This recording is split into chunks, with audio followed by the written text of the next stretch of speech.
Videlo, unajua kwamba kuna siku ya kusherekea watu wakongwe, wazee na kina mama ambao wamezeeka. Ilifanyika mwezi wa Oktoba. Lakini mengi ambayo yamezungumzwa jinsi ya kuwalinda wazee ama watu ambao wamekuwa wakongwe, ni baadhi yao kuwaacha waishi maisha yao ambao Mwenyezi Mungu amewapatia. Sasa katika kaunti moja kule Kiambu kuna kijana mmoja anaishi na babake amezeeka kidogo. Kisha kijana yule ama yule baba amepanda miti yake ya avocado, inaendelea kukua vizuri, anauza, anapata fedha zake. Sasa kijana yule akaja akachukua panga, akaanza kukata ile miti ya avocado. Basi yule babake alichukua panga pia yeye. Wakaanza kukimbizana. Akisema kwamba kwani huyu mtoto anataka kuniua ningali hai. Siawacha kwanza mimi nifanye ama niishi maisha yangu.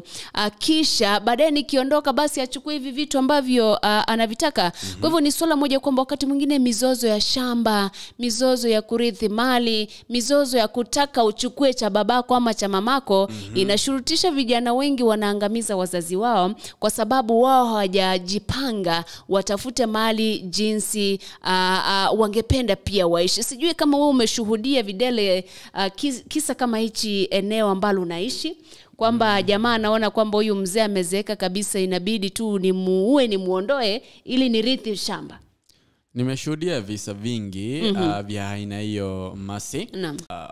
Ukiona mtoto ambaye amezaliwa pale ambapo kuna mali, ile familia ambayo wanajiweza vizuri, yule mtoto huwa ana haja sana kujitafutia katika maisha yake. Huwa ana depend katika yale mali ya mzazi ama wazazi wake.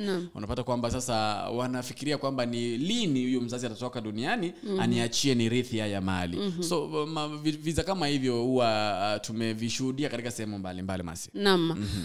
Kwa hivyo ni vizuri umwache mzazi wako hata kama amekongeka vipi, amekuwa mkongwe vipi, aishi maisha yake, na wakati wake ukifika, basi vitu vile vitabaki kwako. Lakini kuchukua maisha ya mzazi kwa sababu unamharakisha afe, si vizuri kabisa Videle. Si vizuri hata kidogo.